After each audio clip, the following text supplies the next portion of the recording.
Demon slayer के last episode में हमने देखा था कि तांजीरो मित्सुरी के पास ट्रेनिंग करने के लिए जाता है और मित्सुरी के पास ट्रेनिंग कंप्लीट करने के बाद वो ओबनोय के पास ट्रेनिंग करने के लिए जाता है और ओबनोय की ट्रेनिंग जो होती है ना वो सच में काफी ज्यादा हार्ड होती है। और ओबनोय के पास ट्रेनिंग कंप्लीट होने के बाद तांजीरो जाता है सानेमी के पास और सानेमी की ट्रेनिंग भी काफी ज्यादा हार्ड होती है और एक दिन के ट्रेनिंग के बाद तांजीरो की हालत काफी ज्यादा खराब हो जाती है। और इसके बाद तांजीरो जो होता है वो गेन्या और सानेमी को बात करते हुए सुनता है और अब आज के एपिसोड में तुम्हारे अंदर तो कुछ खास पावर भी नहीं है तो तुम्हें इस डीमन स्लेयर कॉर्प को सबसे पहले क्विट कर देना चाहिए और जिसके पास कोई ब्रीदिंग स्टाइल ही नहीं है उसको डीमन स्लेयर कहने का क्या अधिकार है, तुम ही बताओ। और इसके बाद सानेमी वहाँ से जाने लगता है लेकिन गेन्या उसको फिर से रोकता है और बोलता है कि भाई प्लीज मेरी एक बार बात तो सुन, मुझे तुमसे माफी मांगनी है। और गेन्या वहाँ पे बोलता है कि मैंने बहुत ही ज्यादा कोशिश की कि मैं उस अपर मून को हरा सकूं और इस कारण मैंने एक डीमन भी खा लिया। और ये सुनने के बाद तो वहाँ पे सानेमी लिटरली भाई एकदम हैरान का हैरान हो जाता है। तभी वो बोलता है कि क्या तुमने एक डेमन को खा लिया है। और इसके बाद वो काफी स्पीड में जाता है और उसकी आंखों को नोचने वाला होता है लेकिन तभी उनके बीच में तांजीरो आ जाता है और वो गेन्या को लेके बाहर कूद जाता है और इस कारण गेन्या वहाँ पे बच जाता है। और यहाँ पे सानेमी को देख के वैसे ही सब लोगों की हालत खराब रहती है और इस सिचुएशन को देख के और भी ज्यादा सभी लोग डर जाते हैं। और तभी सानेमी बाहर निकलता है और जेनोत्सु उसको देख के डर जाता है और बोलता है कि भाई अब तो हमारी लंका लगने वाली है और काफी ज्यादा रोता है। तभी तांजीरो बोलता है कि तुम करने की क्या कोशिश कर रहे थे, क्या तुम उसको जान से मार दोगे। और तभी सानेमी बोलता है कि मैं उसको जान से नहीं मारूंगा, मैं उसकी बॉडी को इतना ज्यादा हर्ट करूंगा कि वो अपने पैरों पे ही खड़ा नहीं हो पाएगा। तभी तांजीरो बोलता है कि तुम्हारा इस पे क्या अधिकार होता है, तुमने अभी कुछ टाइम पहले ही तो बोला था कि तुम्हारा कोई छोटा भाई नहीं है, तो ये जो भी कुछ करे उसमें तुम्हें क्या प्रॉब्लम। और अगर गेन्या हमारे साथ नहीं होता उस दिन तो हम कभी भी उस अपर रैंक डीमन को नहीं हरा पाते और अगर तुम्हें इसको मारना है तो उससे पहले तुम्हें मेरे से निपटना होगा। और तभी सानेमी काफी हंसते हुए बोलता है कि अच्छा ठीक है तो फिर मैं ये भी कर देता हूँ।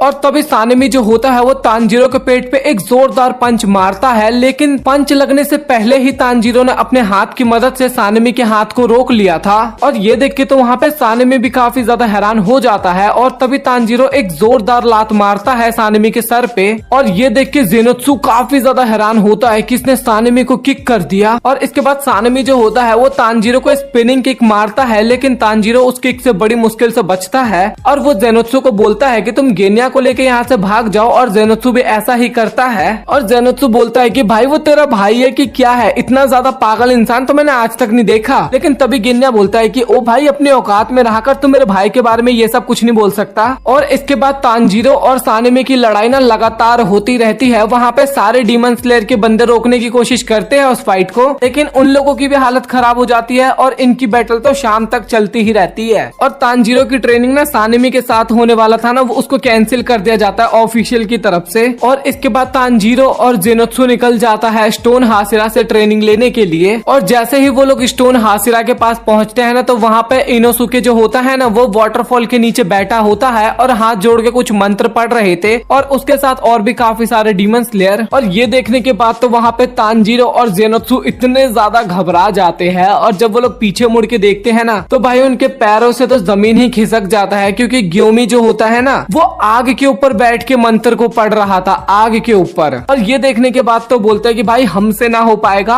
गाइज आप लोगों के लिए एक छोटी सी अनाउंसमेंट है, आप में से बहुत सारे लोग बोल रहे थे कि भाई तू एनिमेशन वाली वीडियोस क्यों नहीं बनाता। तो फाइनली मैंने एक एनिमेशन वाला चैनल ओपन किया है और उस पर मैंने एक वीडियो भी अपलोड कर दी है। चैनल का लिंक आपको डिस्क्रिप्शन में मिलेगा और चैनल का नाम फील एक्सप्लेनर है और उसमें मैंने एक वीडियो अपलोड कर दिया है। तो प्लीज आप लोगों से रिक्वेस्ट है कि वीडियो को जरूर चेकआउट करना और चैनल को सब्सक्राइब नहीं किया ना तो चैनल को भी सब्सक्राइब कर लेना। और फ्यूचर में मैं उस पर काफी अमेजिंग वीडियोस अपलोड करने वाला हूँ। तो अब टॉपिक पे आते हैं। और तभी ग्योमी बताता है कि हमारे अटैक्स कितने ज्यादा पावरफुल होंगे ये निर्भर करता है हमारे कोर पार्ट्स पे। अगर वो ज्यादा स्ट्रॉन्ग हुए तो हमारे अटैक्स भी काफी ज्यादा स्ट्रॉन्ग होंगे। और फिर इसके बाद वो बताता है कि सबसे पहले तुम्हें वाटरफॉल के नीचे ट्रेनिंग करनी है, उसके बाद इन बड़े बड़े लकड़ियों को घिसकाना है और फिर उसके बाद ये जो इतना बड़ा पत्थर दिख रहा है इसको एक जगह से दूसरी जगह पे लेके जाना है। और सच बताऊं तो मेरी ट्रेनिंग सभी हाशिरास की ट्रेनिंग से सबसे इजी होने वाला है और मैं तो तुम्हें एक सिंपल सा स्टेप करने के लिए बोल रहा हूँ। तभी तांजीरो बोलता है कि सर आपने हमें कुछ कम ही ट्रेनिंग दी है क्योंकि जेनोत्सु तो अभी से ही बेहोश हो गया, तो थोड़ी बहुत ट्रेनिंग आप और भी बढ़ा दो ताकि मैं भी बेहोश हो जाऊं। और तभी ग्योमी बोलता है कि तुम इसको पानी में फेंक दो, अपने आप ये ठीक हो जाएगा। और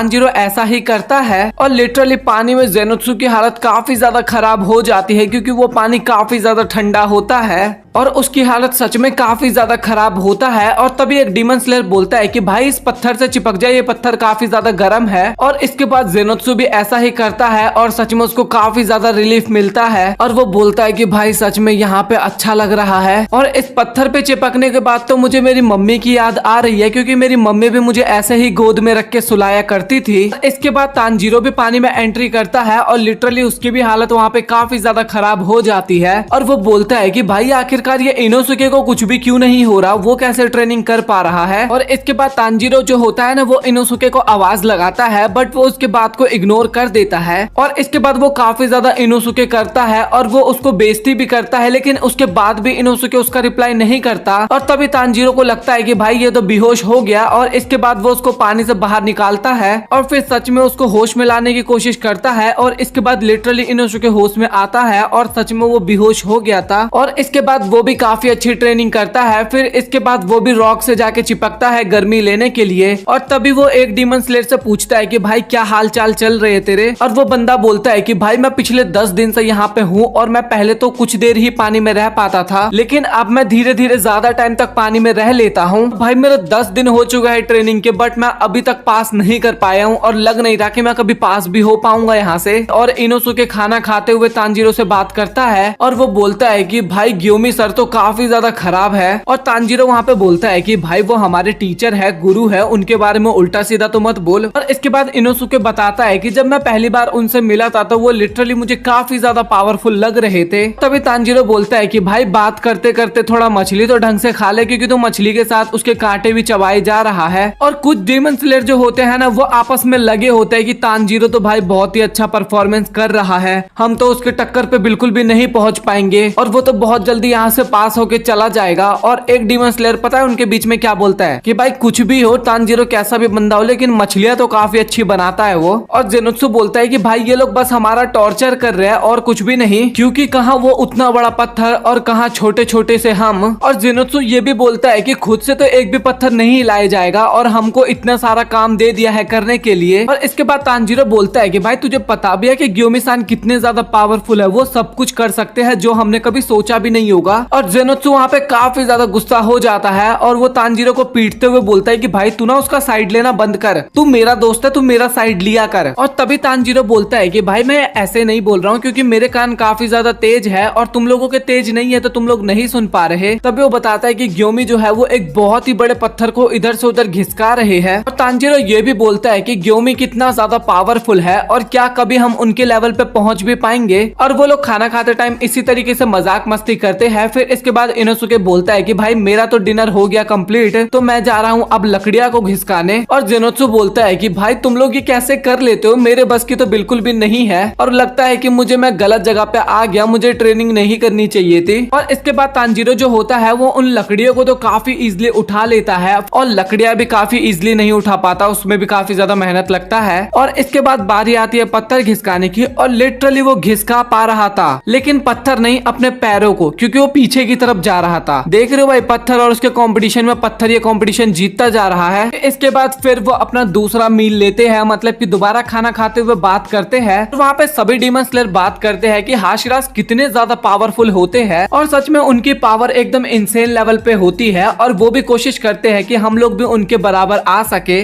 और इसीलिए वो लोग हमारे ऊपर इतनी ज्यादा मेहनत करते हैं। लेकिन फिर भी हम चाहे कितनी भी मेहनत कर ले बट हम उनके लेवल पे नहीं पहुंच पाएंगे और ना ही पहुंचना, बट हम लोग चाहे कितनी भी मेहनत कर ले उसके बाद भी हम लोग उनके लेवल पे नहीं पहुंच पाए क्योंकि वो कुछ ज्यादा ही पावरफुल है और हम उतने पावरफुल नहीं है। और वो लोग उसी तरीके से काफी अच्छे से बातचीत करते हैं। और तभी एक डीमन स्लेयर फिर बोलता है कि भाई कुछ भी हो, तांजीरो जो है वो मछलियां और राइस के काफी अच्छा बनाता है और खाने में भी मजा आ जाता है। तभी तांजीरो बताता है कि हमारा परिवार उतना ज्यादा अमीर नहीं था तो हम सभी को कुछ ना कुछ काम करना पड़ता था, तो जब मेरे मम्मी पापा काम करने जाया करते थे तो मैं ही घर का खाना बनाया करता था। और तांजीरो के ट्रेनिंग करते हुए लगातार 6 दिन हो चुके थे बट वो अभी तक उस पत्थर को नहीं घिसका पा रहा था। और तांजीरो भी वहाँ पे काफी ज्यादा थक चुका होता है लेकिन वो फिर भी हार नहीं मानता और वो बोलता है कि मुझे किसी भी तरीके से इस पत्थर को घिसकाना ही होगा क्योंकि मुझे नहीं पता कि वो डीमंस कितने दिन तक शांत रहने वाले हैं और वो अचानक से कभी भी हमारे ऊपर अटैक कर सकते हैं, तो हमें उसके लिए पहले ही तैयार तैयार रहना होगा। और तभी वहाँ पे गेन्या आता है और वो तांजीरो को शुक्रिया बोलता है उसको बचाने के लिए। और तांजीरो भी बोलता है कि इसमें कोई बड़ी बात नहीं थी, तुम मेरे दोस्त हो, तुम्हारे लिए तो मैं इतना कुछ कर ही सकता हूँ। और इसके बाद गेन्या और तांजीरो दोनों ग्योमी की बात करते हैं कि ग्योमी सान काफी अच्छे हासिरा है और वो शायद हासिराज में सबसे ज्यादा स्ट्रॉन्ग है, लेकिन वो एक्सप्लेन करने के मामले में उतने अच्छे नहीं है और वो उतने अच्छे टीचर भी नहीं है जो कि एक्सप्लेन कर सके। इसीलिए हमें उनके ट्रेनिंग को देखना पड़ता है कि वो किस तरीके से पत्थर को घिसकाते हैं और वो हमारे ढंग से समझ में नहीं आता। इसी वजह से हम उतना अच्छे तरीके से अभी तक पत्थर को नहीं घिसका पा रहे। और तांजीरो भी बोलता है कि हाँ तुम सही बोल रहे हो, क्योंकि मैं भी अभी तक बिल्कुल भी पत्थर नहीं घिसका पाता।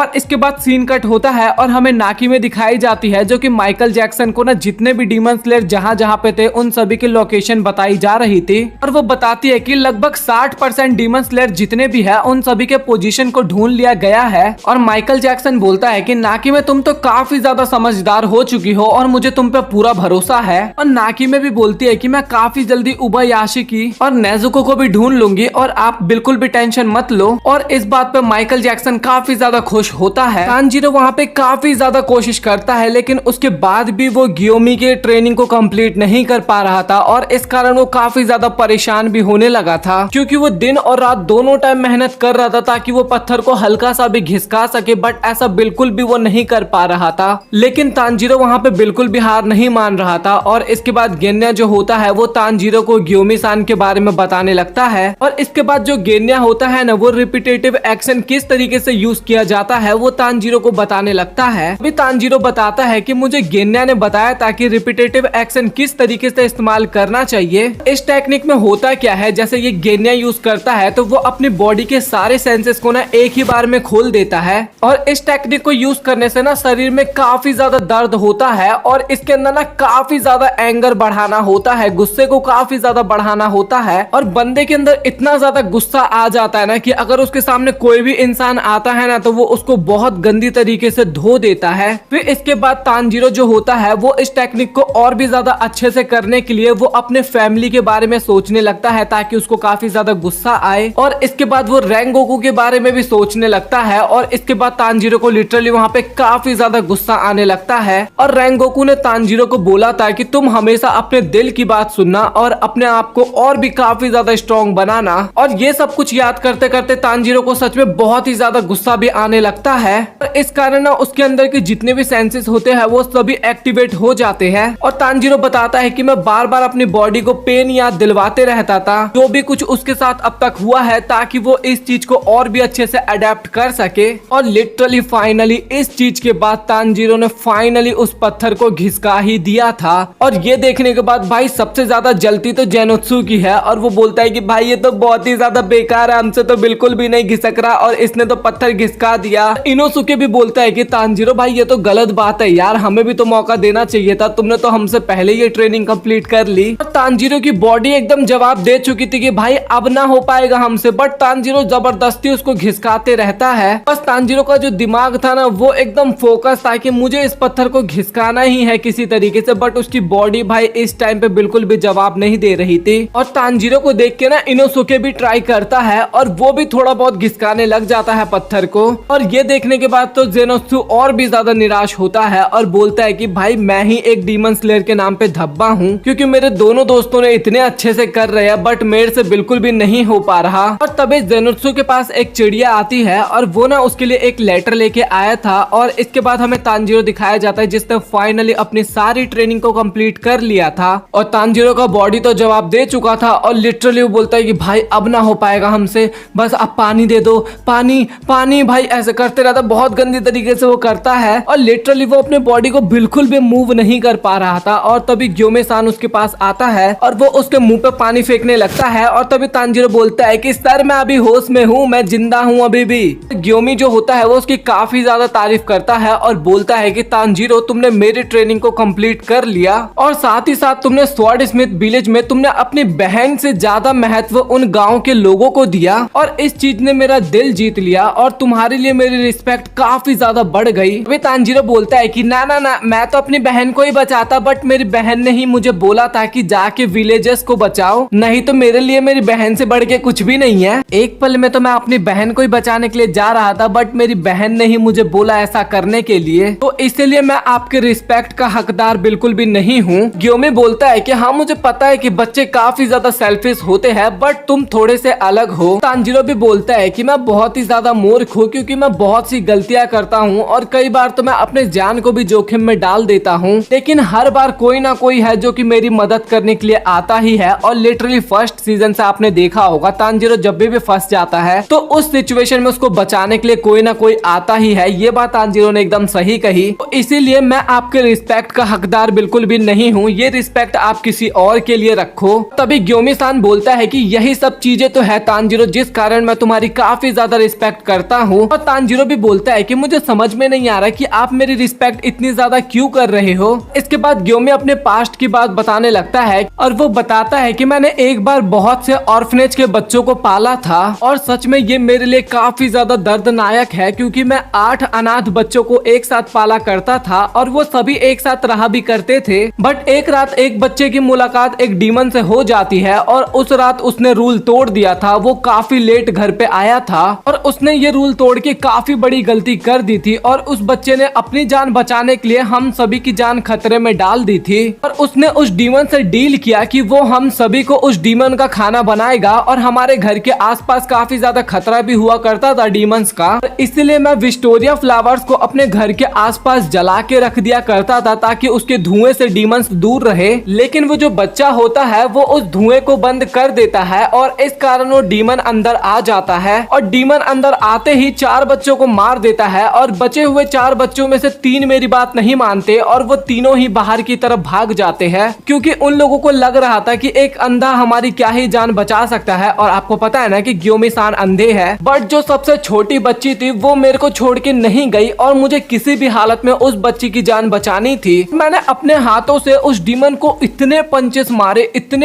मारे कि लिटरली मुझे अपने हाथों से ही डर लगने लगा था और मैंने उस छोटी बच्ची को बचा ही लिया था। बट जब बहुत सारे लोग हमारे घर पे आए तो उस छोटी बच्ची ने बोला कि मैं एक डीमन हूँ और मैंने ही सभी को मारा है। और उस दिन मुझे समझ में नहीं आ रहा था कि मैं क्या करूँ और मेरा तो दिल बहुत गंदी तरीके से ब्रेक हो गया था। तांजीरो भी वहाँ पे डर जाता है और बोलता है कि ऐसा कैसे भाई। ग्योमी सान फिर भी उस बच्ची की बुराई नहीं करता और वो बोलता है कि शायद वो बच्ची काफी ज्यादा डर गई होगी इसलिए उसने वो सब चीज बोला। चलो उसने मेरी तारीफ नहीं की वो मैं मानता हूँ क्योंकि वो मेरी ही गलती थी कि मैं उन सभी को नहीं बचा पाया, बट उसको मेरी बुराई तो नहीं करनी चाहिए थी क्योंकि मैंने उसके लिए उस डीमन से बिना डरे लड़ा था। और उस दिन मुझे फील हुआ था कि बच्चे केवल अपने बारे में सोचते हैं, उनके लिए चाहे कितना भी कुछ कर दो वो उनके लिए कम ही रहेगा और वो काफी ज्यादा सेल्फिश होते हैं। और इसके बाद मेरे ऊपर मर्डर के चार्जेस लगा के मुझे जेल में बंद कर दिया गया था और मैं वहाँ पे अपने आप को प्रूफ भी नहीं करवा पाया क्योंकि डीमन की जो लाश थी वो सुबह होते ही अचानक से गायब हो गई। लेकिन मास्टर ने मुझे वहाँ पे बचाया था और इसीलिए तांजीरो मैं तुम्हारे ऊपर भी भरोसा नहीं किया, लेकिन मैंने तुम्हें हर वक्त लड़ते हुए देखा, सभी से लड़ते हुए देखा। तुम हाशिरा से लड़े, तुम डीमन से लड़े, तुम अपर रैंक डीमन से लड़े सिर्फ अपनी बहन को बचाने के लिए और इसी चीज ने मुझे तुम्हारा भरोसा जीतने पे मजबूर कर दिया। और इसके बाद तांजीरो मैं तुम पे बहुत ही ज्यादा भरोसा करता हूँ और मैं तुम्हें कभी भी गलत राह पे नहीं जाने दूंगा। वहाँ पे तांजीरो भी काफी ज्यादा रोने लगता है और बोलता है कि जो भी आप बोलोगे ग्योमी सान मैं वही करूंगा, मैं आपके भरोसे को कभी भी टूटने नहीं दूंगा। और ग्योमी जो होता है वो तांजीरो के सर को सहलाने लगता है और जब वो उसके सर को सहला रहा था ना तभी तांजीरो को उसके फादर की याद आने लगती है। और इसके बाद ग्योमी भी स्माइल करता है और वो फाइनली बोलता है कि तो तांजीरो तुम्हारी अब ट्रेनिंग हो चुकी है खत्म और अब तुम यहाँ से जा सकते हो। और इसी के साथ हम इस एपिसोड को यहीं पे करते हैं खत्म। और भाई डीमन स्लेयर में ना काफी ज्यादा प्रॉब्लम हो रही है क्योंकि ये जो एनिमे है ना ये ना केवल 1 से 1.5 चैप्टर के ऊपर पूरा एक एपिसोड बना दे रहे हैं और मैं मांगा का लगभग 4 चैप्टर कवर करता हूँ। और अगर आप लोगों को ये वीडियो पसंद आया है तो वीडियो को भी लाइक कर देना, चैनल को भी सब्सक्राइब कर देना। तो मिलते हैं आप लोगों से अगली वीडियो में, तब तक के लिए गुड बाय।